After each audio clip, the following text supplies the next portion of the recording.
This video was sponsored by Envato Elements. In the past, I've turned various Pokémon into realistic versions like Onix, Umbreon, and Lugia. And today I thought, why not do some more? You guys requested some Pokémon you wanted to see next, so let's get straight into it.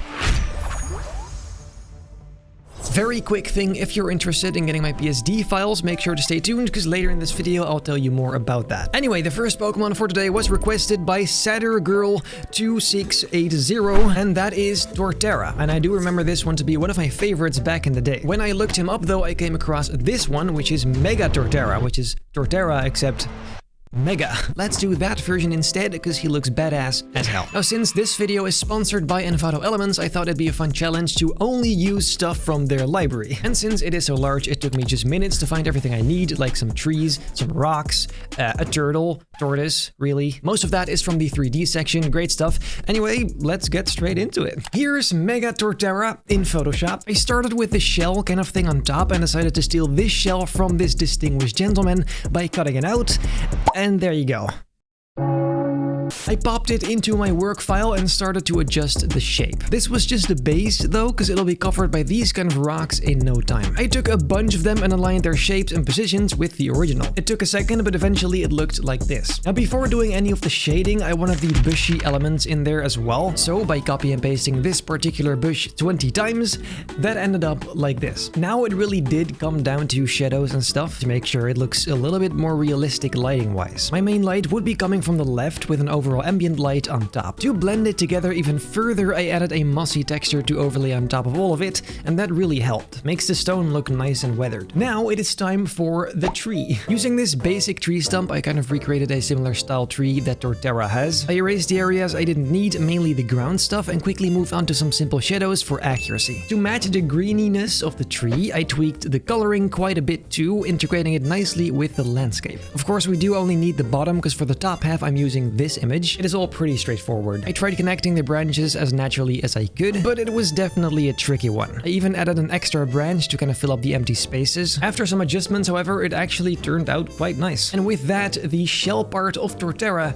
is finished. Onto the guy himself. The most obvious choice for his head to me was a tortoise head. This one in particular I thought might work pretty well. I also used tortoise legs for the base just to have something to work off of. As for the body, we're gonna do that the classic way, making a shape and filling that up later with textures. I went with a kind of leathery animal skin texture for this because I didn't really know what else to work with, and I now painted these supposed to be green areas green as a placeholder kind of thing, and well, for now we have to make this look a little better. You guessed it, starting with shadows, I brought some depth into the whole thing and quickly moved on to coloring the limbs into the correct colors. For his head though, we do need a bunch of different elements like this nose, and that again I did using a shape which I later shaded manually. And for all those spikes, those are really just the same rocks again that I used earlier, putting them in place, adding lighting, mossiness, you name it. This actually ended up looking pretty solid.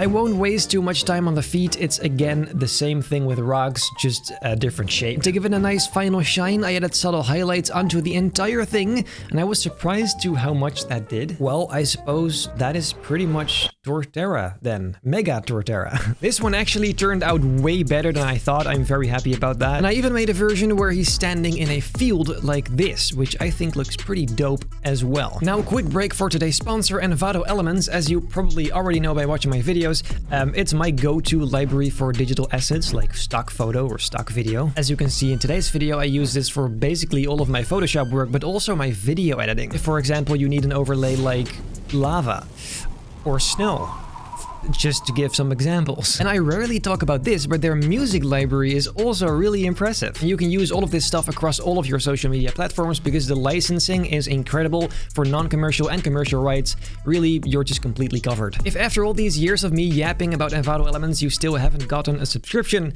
what's wrong with you? I'm just kidding, but if you're interested, make sure to use the link down below to get a subscription for only $14.50 euros a month. an annual subscription, which is crazy. Link down below. Now back to the video. Our next Pokemon is requested by John's Awesome VR. Zapdos, which definitely has some potential, I think. It's also a bird, which is something different. Let's get straight into it once again. I began with his head. It seemed like the least tedious part to begin with. I used an eagle head for this, starting with his beak. I basically just had to stretch it out really far to make it nice and pointy. While working on these kind of things, it started looking really questionable for a bit, but thankfully later it would end up looking fine. For the rest of his head, I again used the eagle head, and this really was trial and error. I slightly adjusted the shape of the eye, and now I had to make these feathers look yellow, like Zapdos's feather, bloody hell. Feathers. Really simple stuff, but his beak had to be orange instead of yellow, so I also painted that into the correct color. Zapdos's eyes are white, so I gave these eyes a silverish white tint to be accurate with it. Around his eyes, I also added a bit of black to at least sort of recreate this vibe the original has. It's very animated, of course, but still, this seemed like a nice kind of middle ground. I also filled in the inside of his mouth with this image, just so it's a little bit more realistic for now. So obviously, he needs these pointy shapes on his head, and I thought a nice way to do this was just by copying and pasting pieces of his head, changing their shapes into kind of triangles. I of course had to make sure the shaping matches by warping them and erasing the areas I didn't need, and to make it look at least a little bit more realistic for now, I added simple shading and shadows, because well, we gotta start somewhere. For his head, this seems alright to start with, so now let's start building up his body. I used this vulture for this, and you guys guessed it, I warped it to best match the shape and erased all the areas I did not need. I could already tell this leg part I was gonna need as well, so I cut it out and placed it into the correct position. And these two claws I found I also put in there to make sure we have the whole main body sorted. Time to make all of that yellow. With some subtle shading, again, I keep repeating myself, I ended up with this, which is not bad. Really, all that's left now are the wings, and unfortunately, it's again the same kind of stuff. I grabbed this wing image and began warping it in place.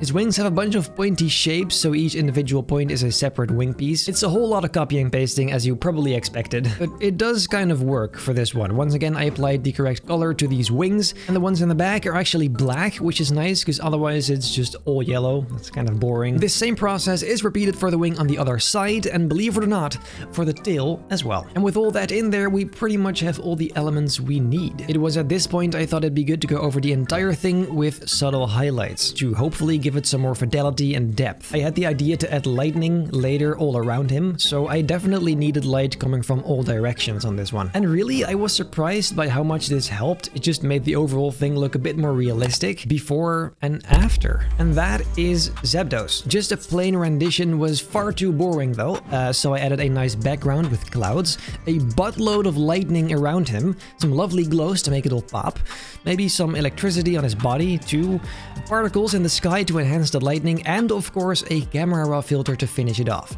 Now that is more like it, isn't it? It's not the cleanest Pokemon I've ever done, but it does look kind of cool with all the lightning and all the stuff around it, so I am quite satisfied, I must say. Now earlier I said you could access my PSDs, and I want to tell you some more about that. The past few years I get many comments and DMs about people wanting to access my PSD files to learn from and kind of mess around with. I mean, it can be useful, of course. And I recently thought I could pretty easily just make a pack for you guys, so I put together 7 PSDs of work, my previous work that I think has the most techniques and styles that I use often, so you can kind of get an idea of how I do the stuff I do. It's all nicely organized, so it's very clear what's going on inside those files, and they're mostly smart objects, so you can access the original assets I used by double-clicking the previews of those smart objects. So if you're interested, make sure to check that out.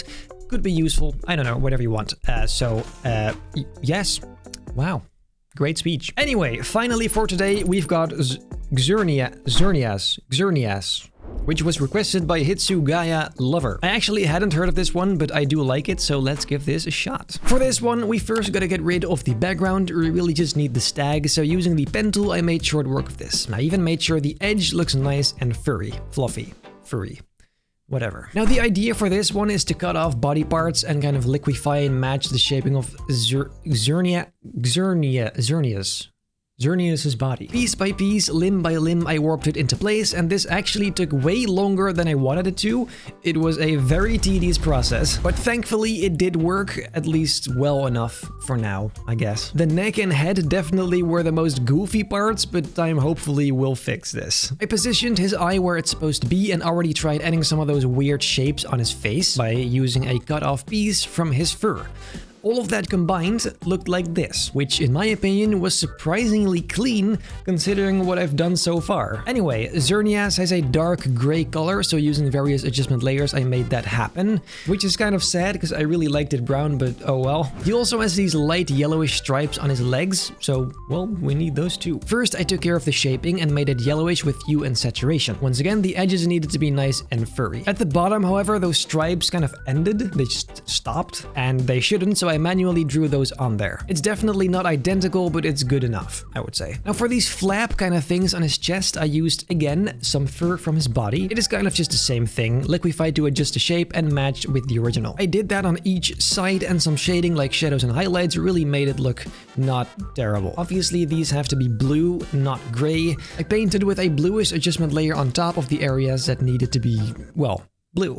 I won't lie, I don't think it looks that good. I really liked him when he was brown, but I guess we gotta create Xerneas. Bloody hell. For the most part, his body is now ready. It's just gonna come down to the antlers now, which ended up being a massive pain to do. I used the antlers from the original image and kind of matched the shaping, although this is where I kind of did my own thing. The shape of mine definitely doesn't resemble the original, but it's the idea that counts, I suppose. I did make them slightly yellow and quickly moved on to the crystals that were kind of sitting on top of them. These are hand painted, nothing super special, but to be real, it didn't really end up looking that great either, but I guess it's fine. From here, it was really just copying and pasting and repeating these steps, these antlers, and adjusting them slightly for the best result. Most notably, the color of the crystals had to change, of course.